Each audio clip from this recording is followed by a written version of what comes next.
What the practice should do, John, with this highly confidential information, and of course you can't get more confidential than our medical records, which we entrust medical practitioners to keep secure and safe and only have access for medical reasons.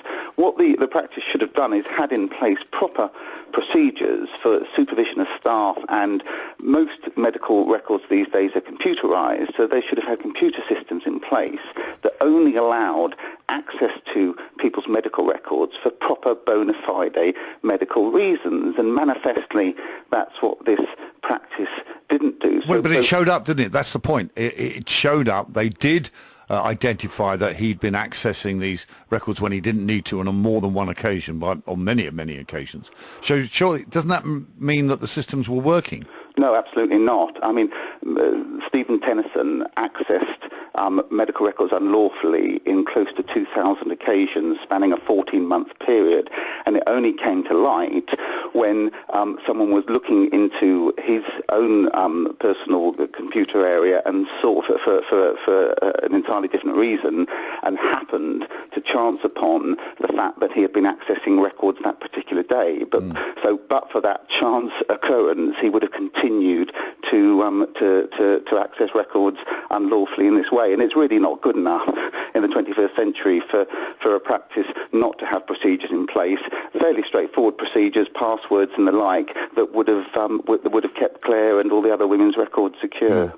It's interesting that we are talking about this, and this case is ongoing when the government is actually making our medical records available to a much wider area, aren't they? Or they're considering it.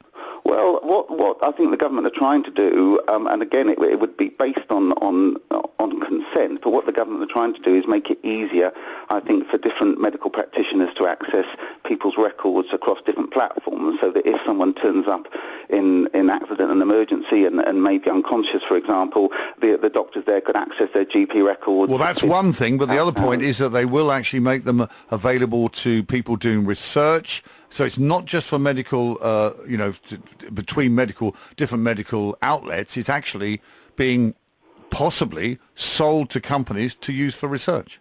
Well, certainly, in my view, that's something that shouldn't happen without people's explicit consent, and certainly I think that will be a contentious issue going forward if that's the plan.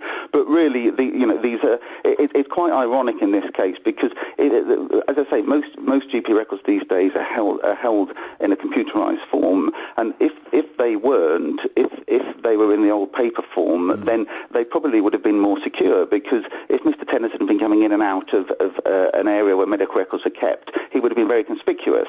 Yeah. But because it was on computer, he was able to access it surreptitiously in this way, which means that fairly straightforward computerized solutions should have been in place in this case, and unfortunately they weren't.